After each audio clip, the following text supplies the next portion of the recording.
Penting ke untuk kita ajar anak kita supaya membaca setiap hari? Sebenarnya ia adalah sangat penting untuk anak-anak mula membaca daripada usia yang awal. Bagus untuk meningkatkan kosa kata. Ataupun bagus untuk meningkatkan bahasa mereka. Jadi mereka belajar untuk mengenal perkataan-perkataan baru, bagus untuk meningkatkan kefasihan dalam bahasa.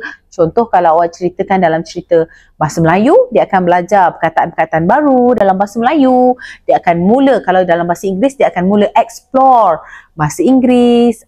Jadi ia bagus especially untuk proses pembelajaran mereka. Yang kedua, dia akan membentuk untuk pemikiran yang lebih kreatif. Kreatif dan out of the box, di luar kotak. Kenapa?